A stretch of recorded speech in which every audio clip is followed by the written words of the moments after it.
rise to lay on the table a copy each of the following papers, Hindi and English versions, under Article 281 of the Constitution, Report for 2026 to 2031, Volume 1, Main Report of the 16th Finance Commission. 2. Report for 2026-2031, Volume 2, Annexures of the 16th Finance Commission. Number 3, explanatory memorandum as to the action taken on the recommendations contained in the above report. Item number 2, माननीय वित्त मंत्री Nirmala Sitharaman ji.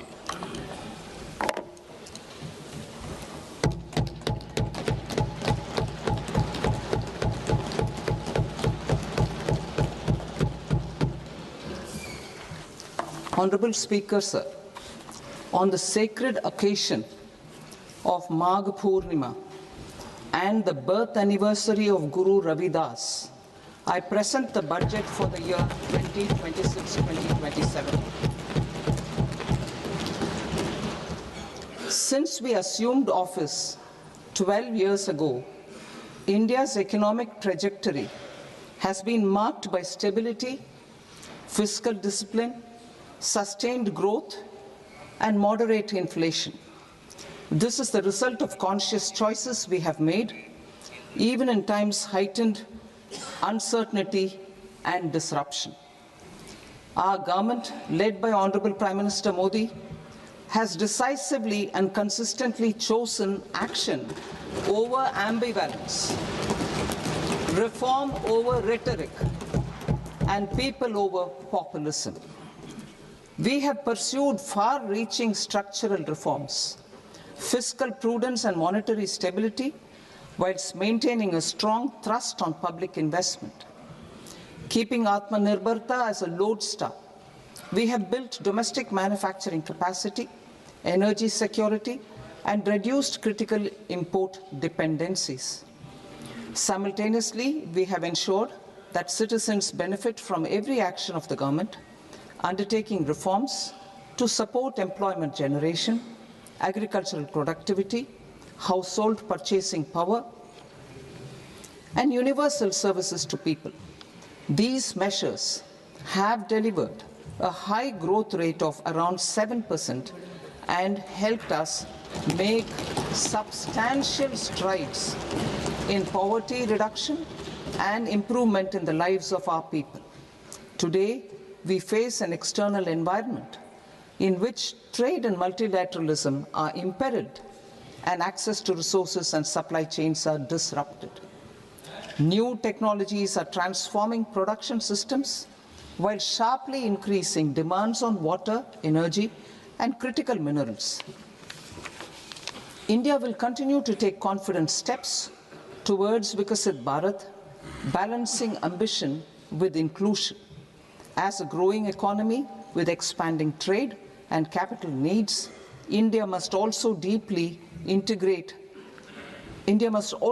remain deeply integrated with global markets, exporting more and attracting stable long-term investment. As I begin Part A, I want to express my gratitude to the people for standing firmly with us as we forge our way together towards becoming one of the largest economies of the world.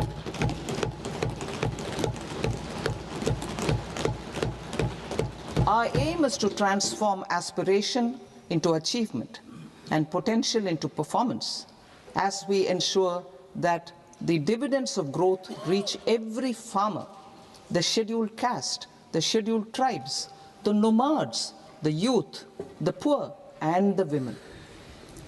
In Vikasit Bharat Young Leaders Dialogue 2026, several innovative ideas were shared with our Prime Minister, which have inspired many of the proposals, making this a unique Yuva Shakti-driven budget.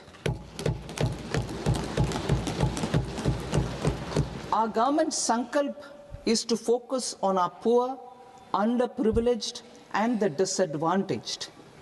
To deliver on this sankalp, And given that this is the first budget prepared in Kartavya Bhavan, we are inspired by three kartavya. Our first kartavya is to accelerate and sustain economic growth by enhancing productivity and competitiveness and building resilience to volatile global dynamics. Our second kartavya is to fulfill aspirations of our people and build their capacity, making them strong partners in India's path to prosperity. Our third kartavya, aligned with our vision of Sabka Saath, Sabka Vikas, is to ensure that every family, community, region, and sector has access to resources, amenities, and opportunities for meaningful participation. This threefold approach requires a supportive ecosystem. The first requirement is to sustain the momentum of structural reforms, continuous, adaptive, and forward-looking. Second, a robust and resilient financial sector is central to mobilizing savings, allocating capital efficiently, and managing risks. Third, cutting-edge technologies, including AI applications, can serve us as force multipliers for better governance. Reform Express. Our government has undertaken comprehensive reforms towards creating employment, boosting productivity, and accelerating growth. After the Prime Minister's announcement on Independence Day in 2025, over 350 reforms have been rolled out. This includes GST simplification, notification of labor codes, and rationalization of mandatory quality control orders. High-level committees have been formed, and in parallel, the central government is working with the state governments on deregulation and reducing compliance requirements. The Reform Express is well on its way and will maintain its momentum to help us fulfill our kartavya. I now move to specific proposals. Under our first kartavya, to accelerate and sustain economic growth, I propose interventions in 6 areas. 1. Scaling up manufacturing in 7 strategic and frontier sectors. 2. Rejuvenating legacy industrial sectors. 3. Creating champion MSMEs. 4. Delivering a powerful push for infrastructure. 5. Ensuring long-term security and stability. And 6. Developing city economic regions. Scaling up of manufacturing in 7 strategic and frontier sectors. Biopharma Shakti, meaning biopharma strategy for health advancement through knowledge, technology, and innovation. India's disease burden is observed to be shifting towards non-communicable diseases like diabetes, cancer, and autoimmune disorders. Biologic medicines are key to longevity and quality of life at affordable costs. To develop India as a global biopharma manufacturing hub,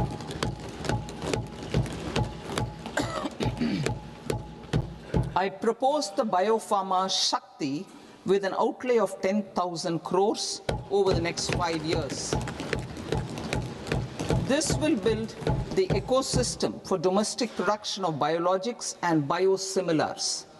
The strategy will include a biopharma-focused network with 3 new national institutes of pharmaceutical education and research, popularly known as NIPERs, and upgrading 7 existing ones. It will also create a network of 1,000 accredited India clinical trials sites We propose to strengthen the Central Drug Standard Control Organization to meet global standards and approve timeframes through and approval timeframes through a dedicated scientific review cadre and specialists. India's Semiconductor Mission 1.0 expanded India's semiconductor sector capabilities. Building on this, we will launch ISM 2.0 to produce equipment and materials, design full-stack Indian IP, and fortify supply chains. We will also focus on industry-led research and training centers to develop technology and skilled workforce.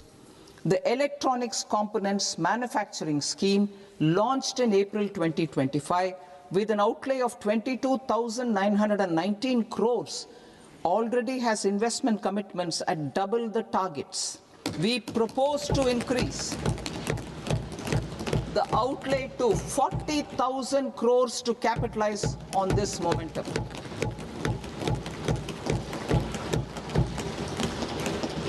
A scheme for rare earth permanent magnets was launched in 2025 November.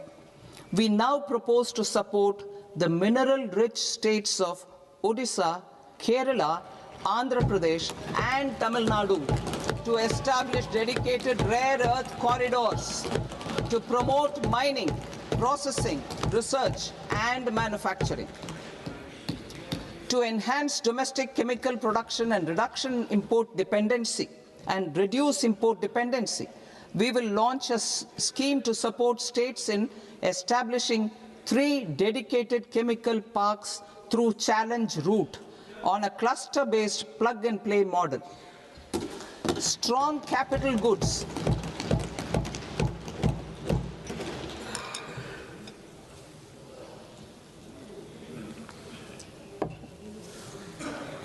Strong capital goods capability is a determinant of productivity and quality across different sectors. Towards building this capacity, I propose the following. High-tech tool rooms will be established by central public sector enterprises at 2 locations as digitally enabled automated service bureaus that locally design, test, and manufacture high-precision components at scale and at lower cost. 2. A scheme for enhancement of construction and infrastructure equipments will be introduced to strengthen domestic manufacturing of high value and technologically advanced CIE. This can range from lifts in a multi-storied apartment or firefighting equipment in multiplexes, large or small, and to tunnel boring equipments for building metros and high-altitude roads. I also propose a scheme for container manufacturing to create a globally competitive container manufacturing ecosystem with a budgetary allocation of 10,000 crores over a 5-year period. For the labor-intensive textile sector, I propose an integrated program with 5 subparts. 1. The National Fiber Scheme for self-reliance in natural fibers, such as silk, wool, and jute, man-made fibers, and new-age fibers. Textile expansion and employment scheme to modernize traditional clusters with capital support for machinery, technology upgradation, and common testing and certification centers. 3. The National Handloom and Handicraft Program to integrate and strengthen existing schemes and ensure targeted support for weavers and artisans. Tex Eco Initiative to promote globally competitive and sustainable textiles and apparels. Samarth 2.0 to modernize the upgrade the textile skilling ecosystem through collaboration with industry and academic institutions. Further, I propose to set up mega textile parks in challenge mode They can also focus on bringing value addition to technical textiles. I propose to launch the Mahatma Gandhi Gram Swaraj initiative to strengthen khadi, handloom, and handicrafts. This will help in global market linkage and branding. It will streamline and support training, skilling, quality of process, and production. This will benefit our weavers, village industries, One District, One Product ODOP initiative, and also our rural youth. India has the potential to emerge as a global hub for high quality, affordable sports goods. I propose a dedicated initiative for sports goods that will promote manufacturing, research, and innovation in equipment design as well as material sciences. Rejuvenation of legacy industrial clusters. I propose to introduce a scheme to revive 200 legacy industrial clusters to improve their cost competitiveness and efficiency through infrastructure and technology upgradation. Creating champion SMEs and supporting micro enterprises. Recognizing MSMEs as a vital engine of growth, I propose a three-pronged approach to help them grow as champions. Equity support. I propose to introduce a dedicated 10,000 crores SME growth fund to create future champions, incentivizing enterprises based on select criteria. I also propose to top up the Self-Reliant India Fund set up in 2021 with 2,000 crores to continue support to micro enterprises and maintain their access to risk capital. Liquidity support. With TREDS, more than 7 lakh crore has been made available to MSMEs. To leverage its full potential, I propose 4 measures. 1. Mandate TREDS as the transaction settlement platform for all purchases from MSMEs by CPSEs, serving as a benchmark for other corporates. 2. Introduce a credit guarantee support mechanism through CGTMSE for invoice discounting on TREDS platform. 3. Link GEM with TREDS for sharing information with financiers about government purchases from MSMEs, encouraging cheaper and quicker financing. 4. Introduce TREDS receivables as asset-backed securities, helping develop a secondary market, enhancing liquidity and settlement of transactions. Professional support. Government will facilitate professional institutions such as the ICAI, ICSI, ICMAI to design short-term modular courses and practical tools to develop a cadre of corporate mitras, especially in Tier 2 and Tier 3 towns. These accredited para-professionals will help MSMEs meet compliance requirements at affordable costs. Infrastructure. During this past decade, our government has undertaken several initiatives for large-scale enhancement of public infrastructure, including through new financing instruments such as Infrastructure Investment Trust (InvITs) and Real Estate Investment Trust (REITs), and institutions like NIIF and NABFID.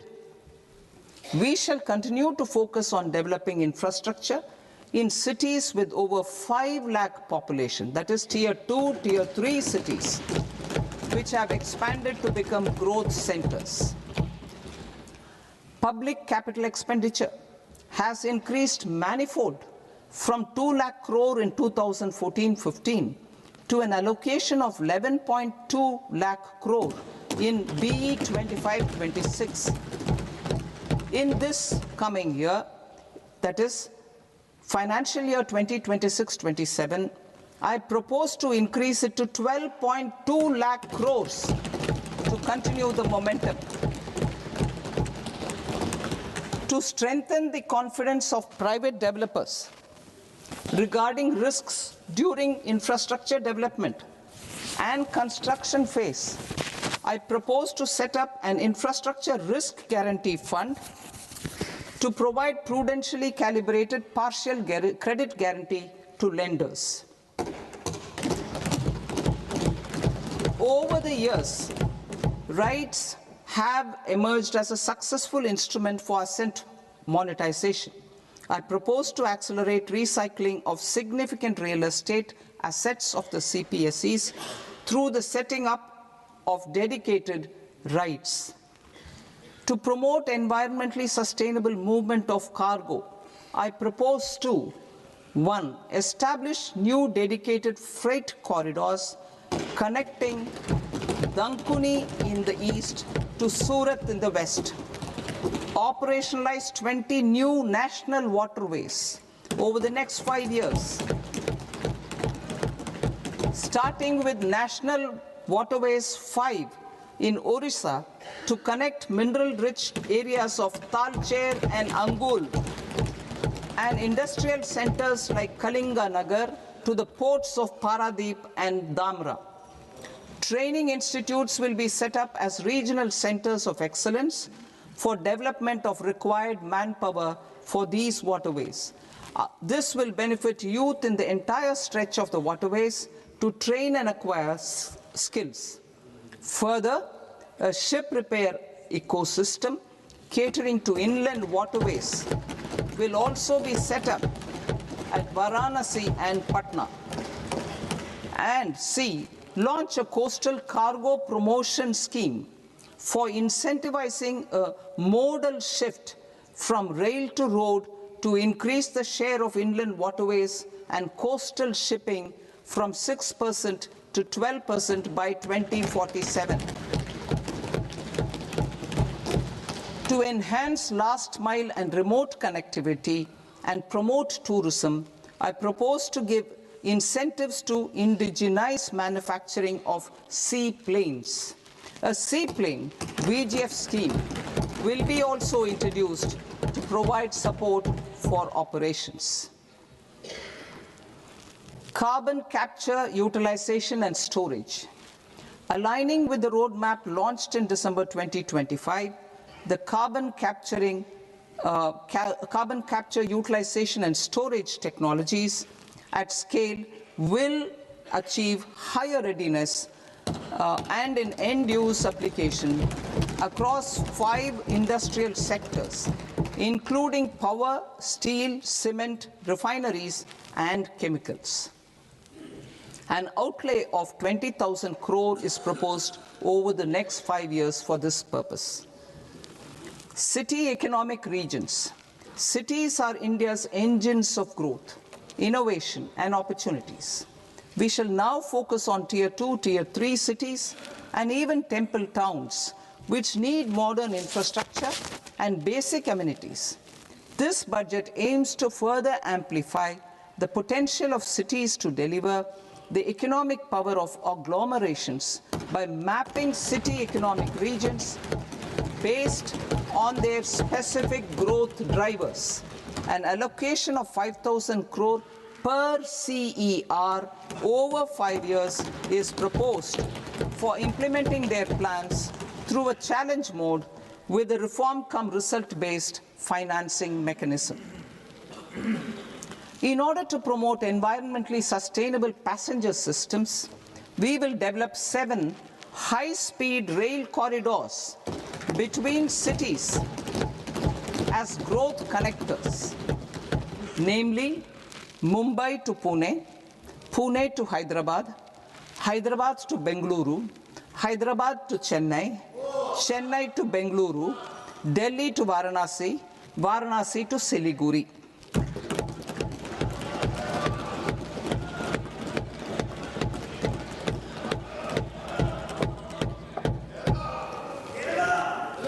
Financial sector. The Indian banking sector today is characterized by strong balance sheet, historic highs in profitability, improved asset quality, and coverage exceeding 98% of villages in the country. At this juncture, we are well placed to futuristically evaluate the measures needed to continue on the path of reform-led growth of this sector. I propose setting up a high-level committee on banking for Vikasit Bharat. High-level committee on banking for Vikasit Bharat to comprehensively review the sector and align it with India's next phase of growth, while safeguarding financial stability, inclusion, and consumer protection. The vision for NBFCs for Vikasit Bharat has been outlined with clear targets for credit disbursement and technology adoption in order to achieve scale and improve efficiency in the public sector NBFCs. As a first step, it is proposed to restructure the Power Finance Corporation and Rural Electrification Corporation. I propose a comprehensive review of the foreign exchange management non-debt instruments rules to create a more contemporary, user-friendly framework for foreign investments consistent with India's evolving economic priorities. Corporate bond market. I propose to introduce a market-making framework with suitable access to funds and derivatives on corporate bond indices. I also propose to introduce total return swaps on corporate bonds. Municipal bonds. To encourage the issuance of municipal bonds of higher value by larger cities, I propose an incentive of 100 crore rupees for a single bond issuance. 100 crore rupees for a single bond issuance of more than 1,000 crore. The current scheme under Amrit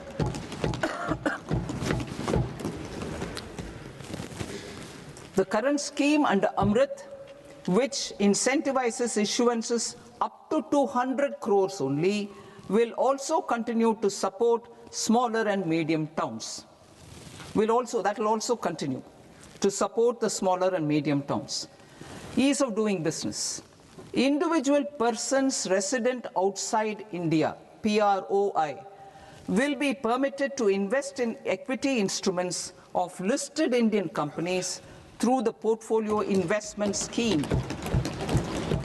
It is also proposed to increase the investment limit for an individual PROI under the scheme from 5% to 10%, with an overall investment limit for all individual PROIs to 24% from the current 10%.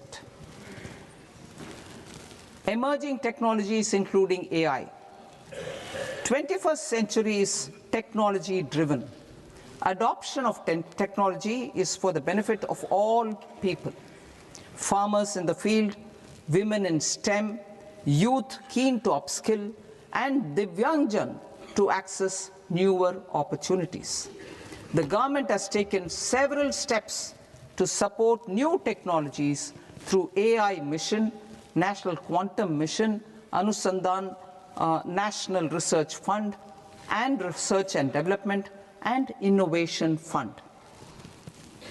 Our second kartavya is to fulfill aspirations and build capacities. Close to 25 crore individuals have come out of multi-dimensional poverty through a decade of our government's sustained and reform-oriented efforts.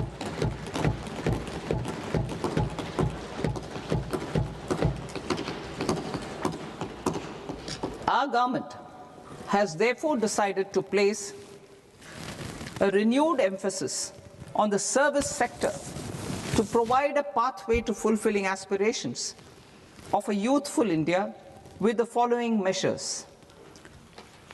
I propose to set up a high-powered Education to Employment and Enterprises Standing Committee to recommend measures that focus on services sector as a core driver of Vikasit Bharat. This will make us a global leader in services with a 10% global share by 2047. The committee will prioritize areas to optimize the potential for growth, employment, and exports. They will also assess the impact of emerging technologies, including AI, on jobs and skill requirements and propose measures thereof.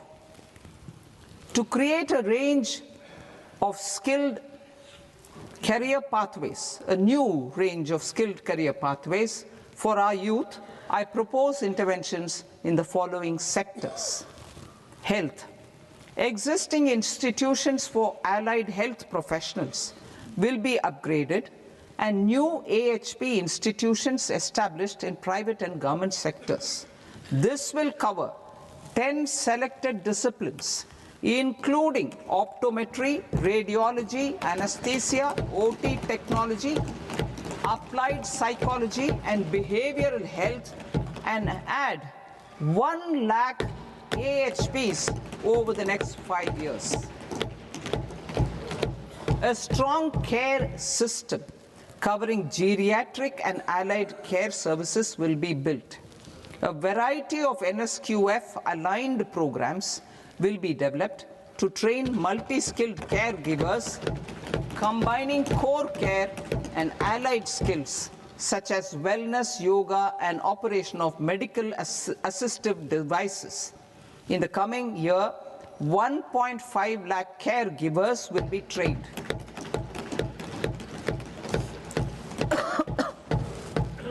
Hubs for medical value tourism. To promote India as a hub for medical tourism services, I propose to launch a scheme to support states in establishing 5 regional medical hubs in partnership with the private sector. These hubs will serve as integrated healthcare complexes that combine medical, educational, and research facilities. They will have Ayush centers, medical value tourism facilitation centers, and infrastructure for diagnostics, post-care, and rehabilitation. These hubs will provide diverse opportunities, job opportunities for health professionals, including doctors and AHPs. Ancient Indian yoga, already respected in several parts of the world, was given a mass global recognition when Honorable Prime Minister took it to the UN. Post-COVID, Ayurveda gained a similar global acceptance and recognition. Exporting quality Ayurveda products helps farmers who grow the herbs and youth who process the products. To meet growing global demand, a few more steps are being taken. I propose to, 1, set up 3 new All India Institutes of Ayurveda. 2, upgrade Ayush pharmacies and drug testing labs for higher standards of certification ecosystem and make available more skilled personnel. 3, upgrade the WHO Global Traditional Medicine Center in Jamnagar to bolster evidence-based research, training, and awareness for traditional medicine. Animal husbandry. Livestock contributes to close to 16% of farm income, including of poor and marginal households. To scale up availability of veterinary professionals by more than 20,000, I propose to roll out a loan-linked capital subsidy support scheme for establishment of veterinary and para-veterinary colleges, veterinary hospitals, diagnostic laboratories, and breeding facilities in private sector. Collaboration between Indian and foreign institutions will also be facilitated. Orange economy. India's animation, visual effects, gaming and comics sector, ABGC sector, is a growing industry projected to require 2 million professionals by 2030. I propose to support the Indian Institute of Creative Technologies, Mumbai, in setting up ABGC content creator labs in 15,000 secondary schools all over the country and 500 colleges. The Indian design industry is expanding rapidly, and yet there is a shortage of Indian designers. I propose to establish, through challenge route, a new National Institute of Design to boost design education and development in the eastern region of India. Education. Our government will support states through challenge route in creating 5 university townships in the vicinity of major industrial and logistics corridors. These planned academic zones will host multiple universities, colleges, and research institutions, skill centers, and residential complexes. In higher education, STEM institutions, prolonged hours of study and laboratory work pose some challenges for girl students. Through VGF, Viability Gap Funding and capital support, one girls' hostel will be established in every district.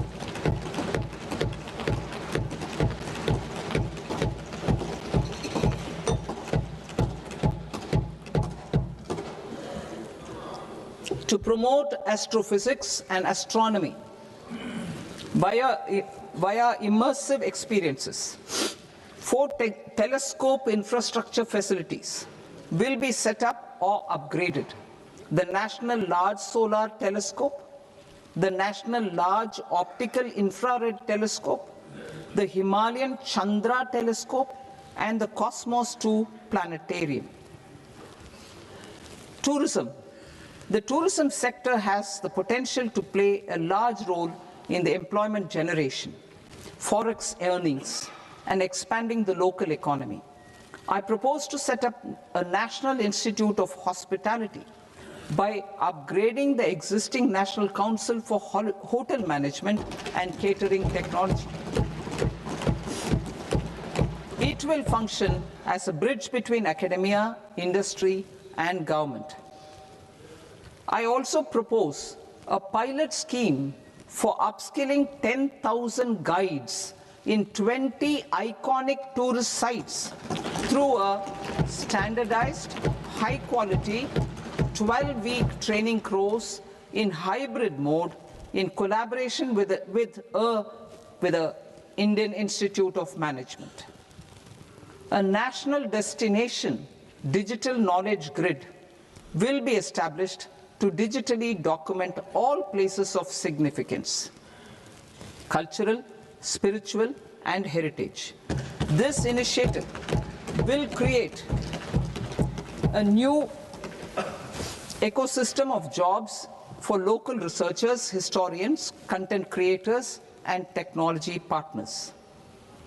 India has the potential and opportunity to offer world-class trekking and hiking experience. We will develop ecologically sustainable mountain trails in Himachal Pradesh, Uttarakhand, and Jammu Kashmir. Also in Araku Valley in the Eastern Ghats and Podigai Malai in the Western Ghats. Turtle trails along key nesting sites in the coastal areas of Odisha, Karnataka, and Kerala. And 3 bird watching trails along the Pulikat Lake in Andhra Pradesh, Tamil Nadu. It's on the border. Under the visionary leadership of Honorable Prime Minister, we established the International Big Cat Alliance in 2024. This year, India is hosting the first ever Global Big Cat Summit, where heads of governments and ministers from 95 range countries will deliberate on collective strategies for conservation. Heritage and culture tourism. I propose to develop 15 archaeological sites, including Lothal, Dolavira, Rakhigarhi, Adichanallur, Saranath, Hastinapur, and Leh Palace into vibrant experiential cultural destinations. Excavated landscapes will be open to the public through curated walkways. Immersive storytelling skills and technologies will be introduced to help conservation labs, interpretation centers, and guides. The sports sector provides multiple means of employment, skilling, and job opportunities. Taking forward the systematic nurturing of sports talent, which is set in motion through the Khelo India program earlier, I propose to launch a Khelo India mission to transform the sports sector over the next decade. The mission will facilitate an integrated talent development pathway supported by training centers, which are foundational, intermediate, and elite levels. B, systematic development of coaches and support staff. C, integration of sports science and technology. D, competitions and leagues to promote sports culture and provide platforms. And E, development of sports infrastructure for training and competition. Our third kartavya aligns with our vision of Sabka Saath, Sabka Vikas towards Vikasit Bharat. This requires targeted efforts for 1, increasing farmer incomes through productivity enhancement and entrepreneurship, with special attention to small and marginal farmers. B, empowering Divyangjan through access to livelihood opportunities, training, and high-quality assistive devices. C, empowering the vulnerable to access mental health and trauma care.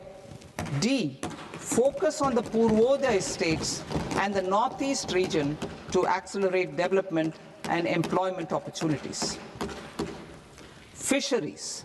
We will undertake initiatives for integrated development of 500 reservoirs and Amrit Sarovars. 2, strengthen the fisheries value chain in coastal areas and enable market linkages involving startups and women-led groups together with fish farmer producer organizations. Animal husbandry.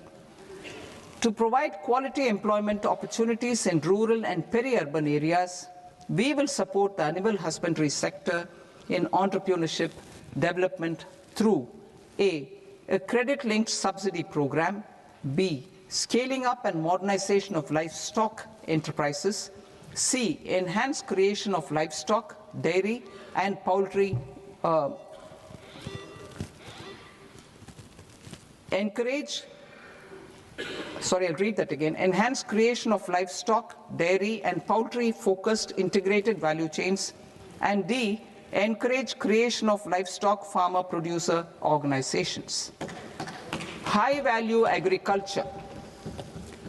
To diversify farm outputs, increase productivity, enhance farmers' incomes, and create new employment opportunities, we will support high-value crops such as coconut, sandalwood, cocoa, cashew in the coastal areas, agar trees in northeast, and nuts such as almonds, walnuts, and pine nuts in our hilly regions.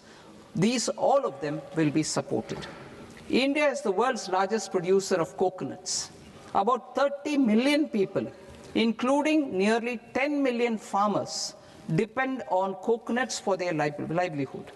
To further enhance competitiveness in coconut production, I propose a coconut promotion scheme to increase production and enhance productivity through various interventions, including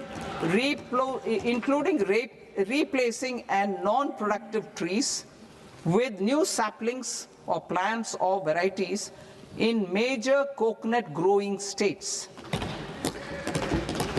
A dedicated program is proposed for Indian cashew and cocoa to make India self-reliant in raw cashew and coconut production and processing, enhance export competitiveness, and transform Indian cashew and Indian cocoa into premium global brands by 2030. Sandalwood. Sandalwood is closely linked to India's social and cultural heritage. Our government will partner with state governments to promote focused cultivation and post-harvest processing to restore the glory of the Indian sandalwood ecosystem, to rejuvenate old, low-yielding orchards, and expand high-density cultivation of walnuts, almonds, and pine nuts. We will support a dedicated program to enhance farmer incomes and in bringing value addition by engaging youth. Bharat Vistar, that is virtually integrated system to access agricultural resources. I propose to launch Bharat Vistar, a multilingual AI tool that shall integrate the AgriStack portals and the ICAR package on agricultural practices with AI systems. This will enhance farm productivity, enable better decisions for farmers, and reduce risk by providing customized advisory support. She Marts for rural women-led enterprises. Building on the success of Lakpati Didi program, I propose to help women take the next step from credit-linked livelihoods to being owners of enterprises. Self-help entrepreneur, She Marts will be set up as community-owned retail outlets within the cluster-level federations through enhanced and innovative financing instruments. Empowering Divyangjan. Divyangjan Kaushal Yojana. Information technology, AVGC sectors, hospitality and food and beverages sectors often offer task-oriented and process-driven roles which are suitable for Divyangjan. We will ensure dignified livelihood opportunities through industry-relevant and customized training specific to each Divyangjan group. Divyang Sahara Yojana. Timely access to high-quality assistive devices for all eligible Divyangjan is a fundamental need. I propose to 1. Support the Artificial Limbs Manufacturing Corporation of India, Alimco, to set up and to scale up production of assistive devices, invest in R&D and AI integration, strengthen PM Divyasha Kendras, and support setting up of assistive technology marts as modern retail style centers where Divyangjan and senior citizens can see, try, and purchase assistive products. Reaffirming our commitment to mental health and trauma care. There are no national institutes for mental health care in North India. We will therefore set up a NIMHANS 2 and also upgrade national mental health institutes in Ranchi and in Tezpur as regional apex institutions. Emergencies expose families, particularly the poor and vulnerable, to unexpected expenditure. We will strengthen and increase these capacities by 50% in district hospitals by establishing emergency and trauma care centers. Focus on Purvodaya states and northeastern regions. Purvodaya, I propose the development of an integrated East Coast industrial corridor with a well-connected node at Durgapur, creation of 5 tourism destinations in 5 Purvodaya states, and the provision of 4,000 e-buses. Buddhist sites in northeastern region. The northeastern region is a civilizational confluence of Theravada and Mahayana or Vajrayana traditions. I propose to launch a scheme for development of Buddhist circuits in Arunachal Pradesh, Sikkim, Assam, Manipur, Mizoram, and Tripura. The scheme will cover preservation of temples and monasteries, pilgrimage interpretation centers, connectivity, and pilgrim amenities. 16th Finance Commission. On 17th November 2025, the 16th Finance Commission submitted its report to the President. As mandated under Article 281 of the Constitution, the government is to lay the report along with the explanatory memorandum on the action taken report on the recommendations of the Commission in Parliament, which, Sir, Honourable Speaker, you've allowed me to do at the commencement of this session. The government has accepted the recommendation of the Commission to retain the vertical share of devolution at 41%. As recommended by the Commission, I have provided 1.4 lakh crores of rupees to the states for the year 2026-2027 as Finance Commission grants. These include rural and urban local body and disaster management grants. Fiscal consolidation. Government has been delivering on our fiscal commitments consistently without compromising on social needs. To strive towards accepted standards of fiscal management in Budget 25-26, I had indicated that the central government would target reaching a debt to GDP ratio of 50 plus or minus 1% by 2030-31. In line with this, the debt to GDP ratio is estimated to be 55.6% of GDP in BE 26-27, compared to 56.1% of GDP in RE 25-26.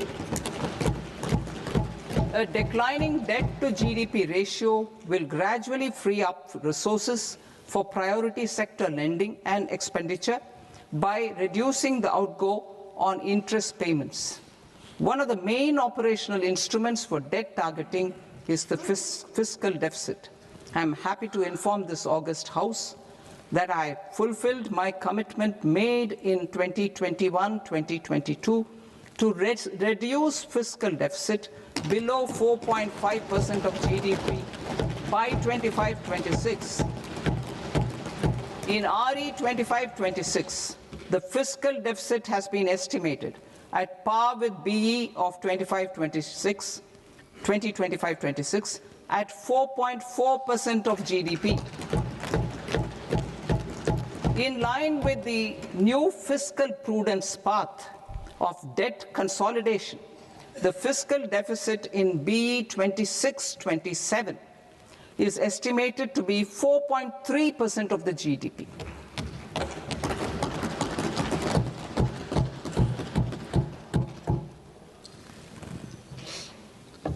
The revised estimates of the non-debt receipts are 34 lakh crore rupees, of which the centre's net tax receipts are 26.7 lakh crore.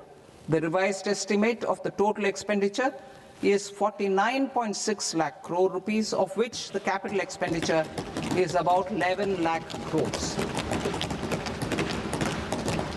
Budget estimates 2026 to 2027. Coming to 26-27, the non-debt receipts and the total expenditure are estimated as 36.5 lakh crore and 53.5 lakh crore respectively. The centre's net tax receipts are estimated at 28.7 lakh crore rupees. To finance the fiscal deficit, the net market borrowings from dated securities are estimated at 11.7 lakh crore rupees. The balance financing is expected to come from small savings and other sources.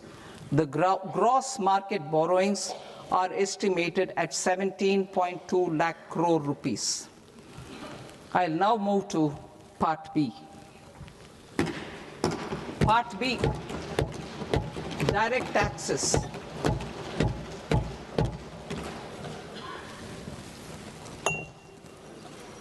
Honorable Speaker, sir, I now present my proposals on direct taxes. New Income Tax Act. In July 2024, I announced a comprehensive review of the Income Tax Act 1961. This was completed in a record time, and the Income Tax Act 2025 will come into effect from 1st April 2026. The simplified income tax rules and forms will be notified shortly, giving adequate time to taxpayers to acquaint themselves with its requirements. The forms have been redesigned such that ordinary citizens can comply without difficulty. Ease of living. I propose that any interest awarded by the Motor Accident Claims Tribunal to a natural person will be exempt from income tax, and any TDS on this account will be done away with. I propose to reduce TCS rate on the sale of overseas tour program package from the current 5% and 20% to 2% without any stipulation of amount. I propose to reduce TCS rate for pursuing education and for medical purposes under the Liberalized Remittance Scheme, popularly known as LRS, from 5% to 2%. Supply of manpower services is proposed to be specifically brought within the ambit of payment to contractors for the purpose of TDS to avoid ambiguity. Thus, TDS on these services will be at the rate of either 1% or 2% only. I propose a scheme for small taxpayers, wherein a rule-based automated process will enable obtaining a lower or nil deduction certificate instead of filing an application with the assessing officer. For the ease of taxpayer holding securities in multiple companies, I propose to enable depositories to accept Form 15G or Form 15H from the investor and provide it directly to various relevant companies. I propose to extend time available for revising returns from 31st December to up to 31st March with the payment of a nominal fee. I also propose to stagger the timeline for filing of tax returns.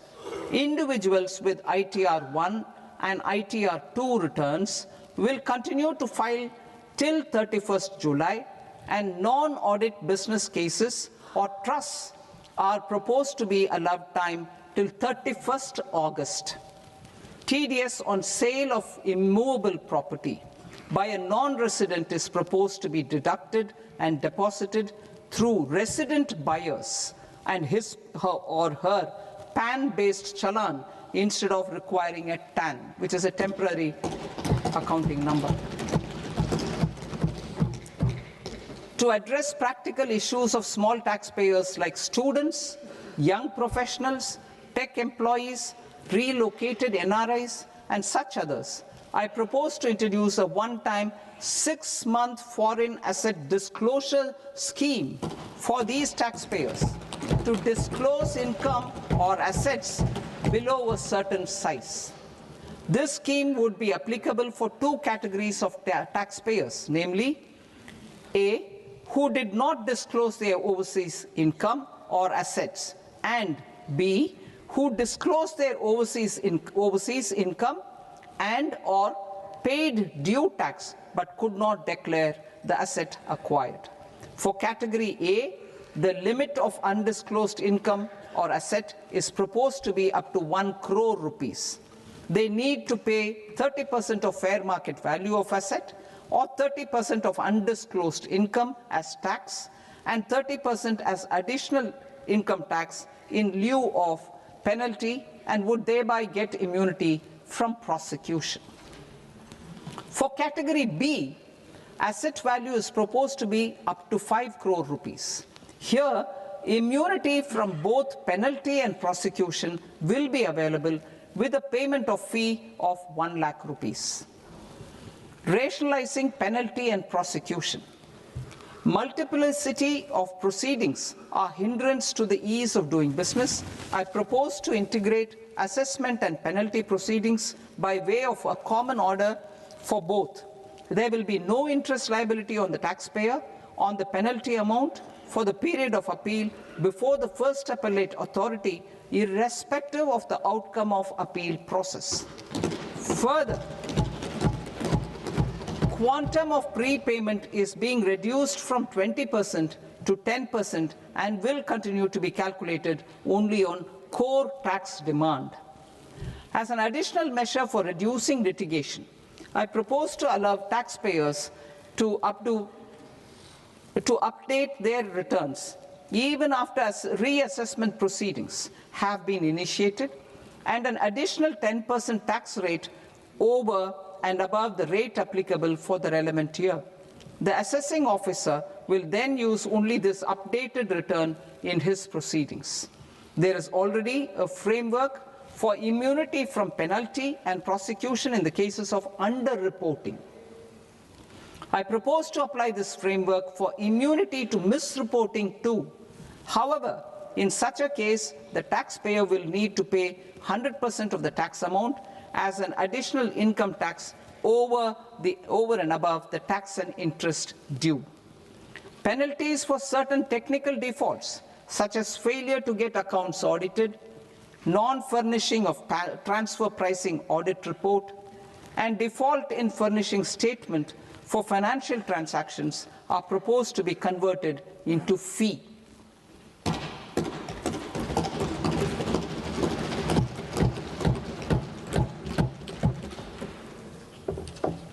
I propose to rationalize prosecution framework under Income Tax Act while maintaining a careful balance for deterrence in some serious offense. Non-production of books of account and documents and requirement of TDS payment where payment is made in kind are being decriminalized. Further, minor offenses will attract fine only. The remaining prosecutions will be graded commensurate with the quantum of offense. They will entail only simple imprisonment with maximum imprisonment reduced to 2 years and power to courts to convert even those into fines. There is no penalty. There's no penalty presently for non-disclosure of non-immovable foreign assets with aggregate value less than 20 lakh rupees. I propose to also provide them with immunity from prosecution with retrospective effect from 1/10/2024.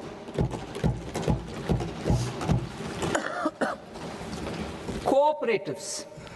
Deduction is already allowed to a primary cooperative society engaged in supplying milk, oilseeds, fruits or vegetables raised or grown by its members. I propose to extend this deduction to also include supply of cattle feed and cotton seed produced by its members. I propose to allow inter-cooperative society dividend income as deduction under the new tax regime to the extent it is further distributed to its members. I further propose to allow exemption for a period of 3 years to dividend income received by a notified national cooperative federation on their investments made in companies up to 31/1/2026. This exemption would be allowed only for dividends further distributed to its member cooperatives. Supporting IT sector as India's growth engine. India is a global leader in software development services, IT-enabled services, knowledge process outsourcing services, and contract R&D services relating to software development. These businesses and their segments are quite interconnected with each other. All these services are proposed to be clubbed under a single category of information technology services with a common safe harbor margin of 15.5% applicable to all. The threshold for availing safe harbor for IT services is being enhanced substantially from 300 crore rupees to 2,000 crore rupees. Safe harbor for IT services shall be approved by an automated rule-driven process without any need for tax officer to examine and accept the application. Once applied by an IT services company, the same safe harbor can be continued for a period of 5 years at a stretch at its choice. For IT services companies who want to conclude advanced pricing agreement, APA, I propose to fast-track unilateral APA process for IT services and endeavor to conclude it within a period of 2 years. The period of 2 years can be extended by a further period of 6 months on taxpayers' request. I propose to extend the facility of modified returns available to the entity entering APA to its associated entities also. Attracting global business and investment. Recognizing the need to enable critical infrastructure and boost investment in data centers, I propose to provide tax holiday till 2047 to any foreign company that provides cloud services to customers globally by using data center services from India. It will, however, need to provide services to Indian customers through an Indian reseller entity. I also propose to provide a safe harbor of 15% on cost in case the company providing data center services from India is a related entity. To harness the efficiency of just-in-time logistics for electronic manufacturing, I propose to provide safe harbor to non-residents for component warehousing in a bonded warehouse at a profit margin of 2% of the invoice value. The resultant tax of about 0.7% will be much lower than in competing jurisdictions. To provide fillip to toll manufacturing in India, I propose to provide exemption from income tax for 5 years to any non-resident who provides capital goods, equipment, or tooling to any toll manufacturer in a bonded zone. To encourage vast pool of global talent to work in India for a longer period of time, I propose to provide exemption to global, non-India sourced income of a non-resident expert for a stay period of 5 years under notified schemes. I propose to provide exemption from minimum alternate tax, the MAT, to all non-residents who pay tax on presumptive basis. Tax administration.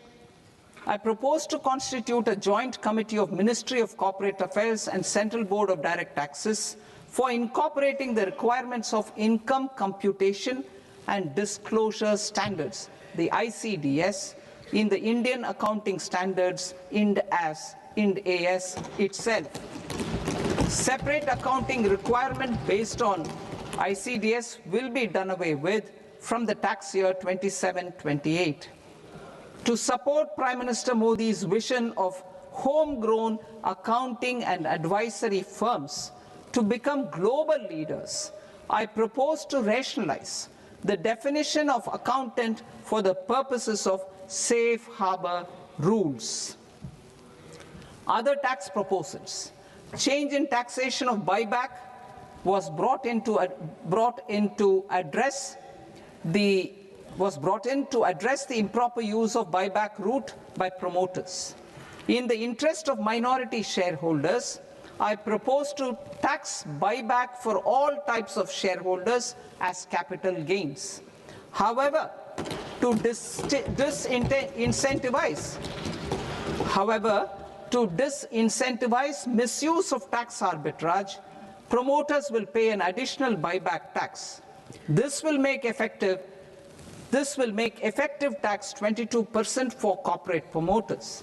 For non-corporate promoters, the effective tax will be 30%. TCS rate for sellers of specific goods, namely alcoholic liquor, scrap, and minerals, will be rationalized to 2%, and that on tendu leaves will be reduced from 5% to 2%. I propose to raise the STT on futures to 0.05% from the present 0.02%. STT on options premium and exercise of options are both proposed to be raised to 0.15% from the present rate of 0.1% and 0.125% respectively.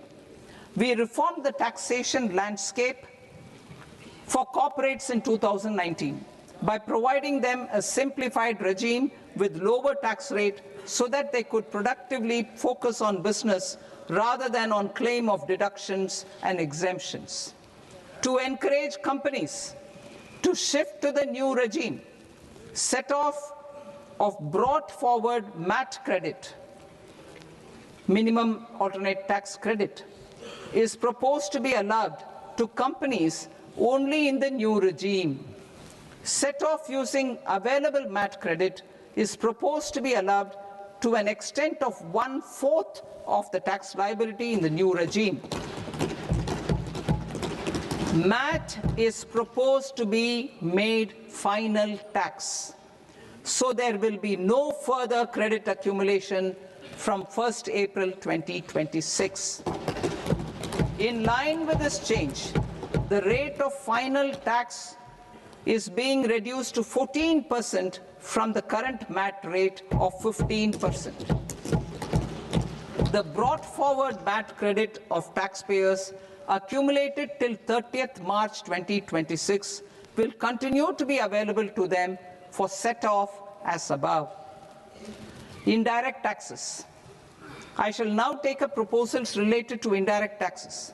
My proposals for customs and central excise aim to further simplify the tariff structure, support domestic manufacturing, promote export competitiveness, and correct inversion in duty. To continue weeding out long continuing customs duty exemptions, I propose to remove certain exemptions on items which are being manufactured in India or where the imports are negligible.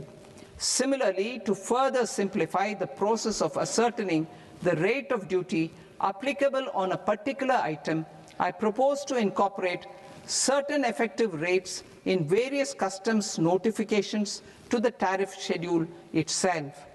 I shall now take up sector-specific proposals.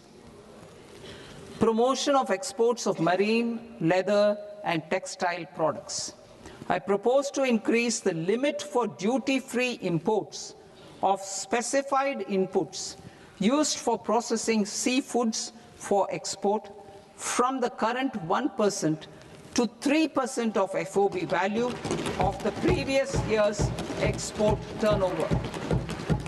I also propose to allow duty-free imports of specified inputs, which is currently available for exports of leather or synthetic footwear, to exports of shoe uppers as well.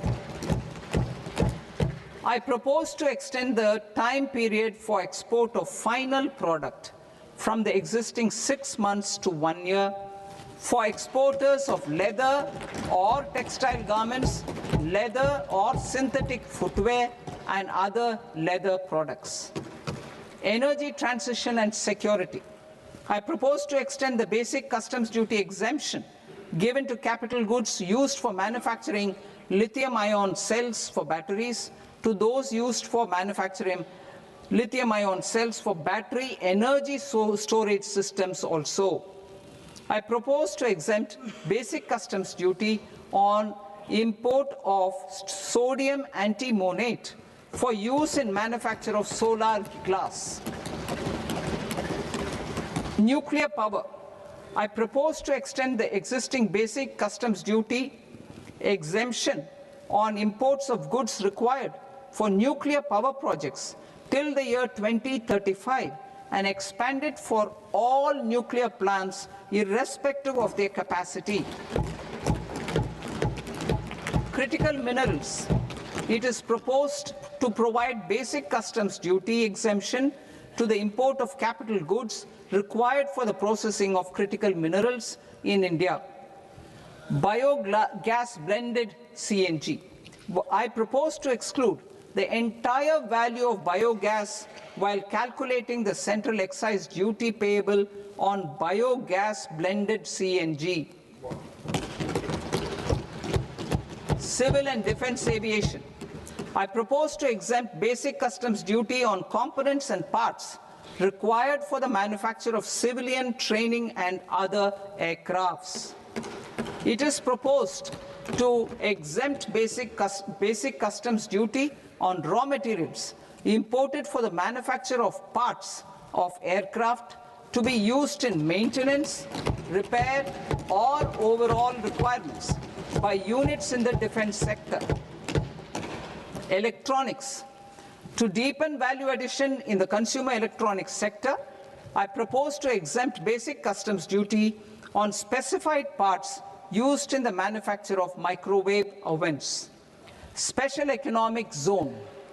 To address the concerns arising about utilization of capacity by manufacturing units in the special economic zones due to global trade disruptions, I propose as a special one-time measure to facilitate sales by eligible manufacturing units in SEZs to the domestic tariff area at concessional rates of duty.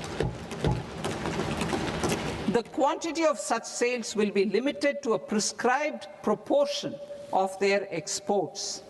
Necessary regulatory changes will be undertaken to operationalize the measures while ensuring level playing field for the units working in the DTA.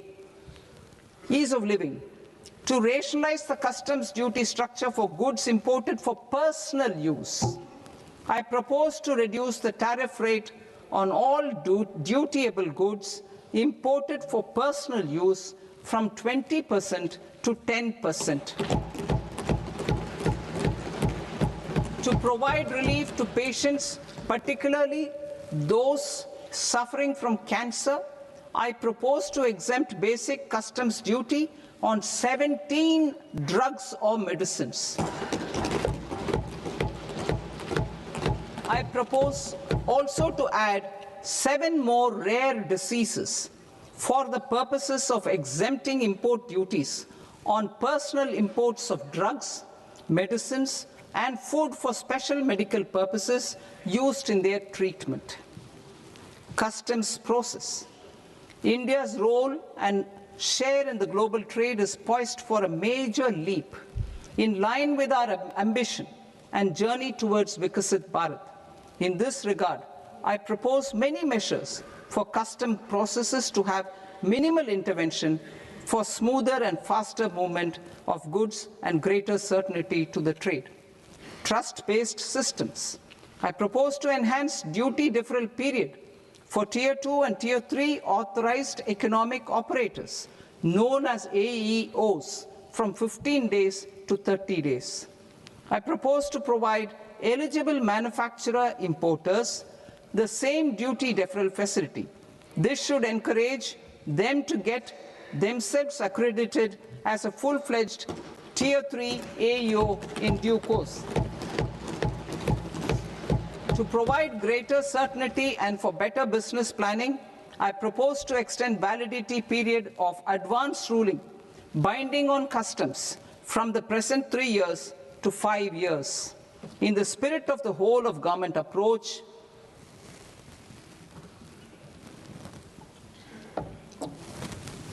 Government agencies will be encouraged to leverage AEO accreditation for preferential treatment in clearing their cargo.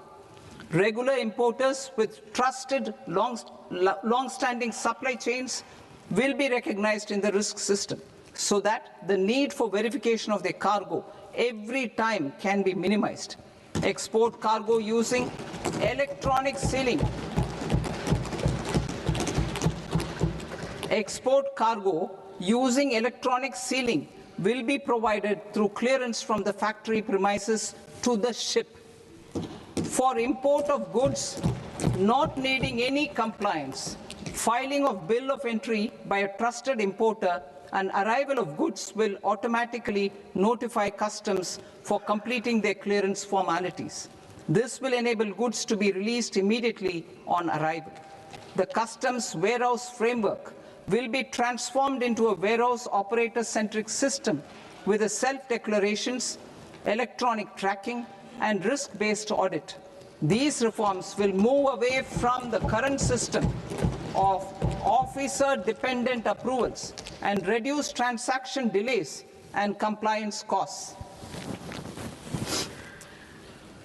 Ease of doing business. Approvals required for cargo clearance from various government agencies will be seamlessly processed through a single and interconnected digital window by the end of the financial year. Processes involved in clearance of food, drugs, plant, and animal and wildlife products, accounting for about 70% of interdicted cargo, will be operationalized on this system by April 2026 itself. For goods not having any compliance requirement, clearance will be done by customs immediately after online registration is completed by the importer, subject to the payment of duty. Customs integrated system will be rolled out in 2 years as a single integrated and scalable platform for all customs processes. Utilization of non-intrusive scanning with advanced imaging and AI technology for risk assessment will be expanded in a phased manner with the objective to scan every container across all the major ports. New export opportunities to support Indian fishermen to fully harness the economic value of marine resources beyond our territorial waters. The following measures will be taken. A. Fish catch by an Indian fishing vessel in exclusive economic zone or on the high seas will be made free of duty. Landing of such fish on foreign port will be treated as export of goods. Safeguards will be put in place to prevent misuse during fish catch, transit, or transshipment. To support aspirations of India's small businesses, artisans, and startups to access global markets through e-commerce, I am pleased to announce complete removal of the current value cap of 10 lakh rupees per consignment on courier exports. In addition, handling of rejected and returned consignments will be improved with effective use of technology for identifying such consignments. I propose to revise provisions governing baggage clearance during international travel to address genuine concerns of passengers. The revised rules will enhance duty-free allowances in line with the present-day travel realities and provide clarity in temporary carriage of goods brought in or taken out. There are honest taxpayers who are willing to settle disputes by paying all their dues, but they get deterred due to negative connotation associated with penalty. They will now be able to close cases by paying an additional amount in lieu of penalty. Honorable Speaker, sir, with this, I commend the budget to this august House. Jai Hind.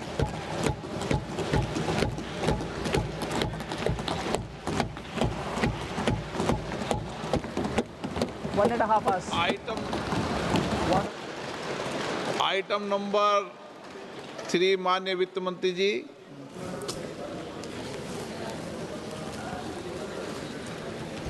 Item number 2, sir. 3। Sir, with your permission, I rise to lay on the table of the following statements under Section 3, 1 of the Fiscal Responsibility and Budget Management Act of 2003, medium-term fiscal policy cum fiscal policy strategy statement, and macroeconomic framework statement. Item number 4 माननीय वित्त मंत्री जी। Sir, with your permission, I move for leave to introduce the Finance Bill 2026. प्रश्न ये कि विधेयक को पुनर्स्थापित करने की अनुमति प्रदान की जाए। जो सदस्य इस पक्ष में हाँ गए, जो सदस्य विरोध में ना गए, मेरे विचार में निर्णय हाँ वालों के पक्ष में, हाँ वालों के पक्ष में अनुमति प्रदान की जाती है। माननीय मंत्री जी, अब विधेयक पुनर्स्थापित करें। Sir, I introduce the bill. माननीय सदस्यगण, आपको सूचित किया जाता है कि माननीय वित्त मंत्री जी के बजट भाषण की कॉपी पब्लिकेशन काउंटर पर ली जाती है। बजट भाषण और बजट से संबंधित दस्तावेज आपके मोबाइल फोन और मेंबर पोर्टल्स पर ही उपलब्ध है। सभा की कार्रवाई कल सोमवार दिनांक 2 फरवरी 2026 को प्राप्त 11 बजे तक के लिए स्थगित की जाती है।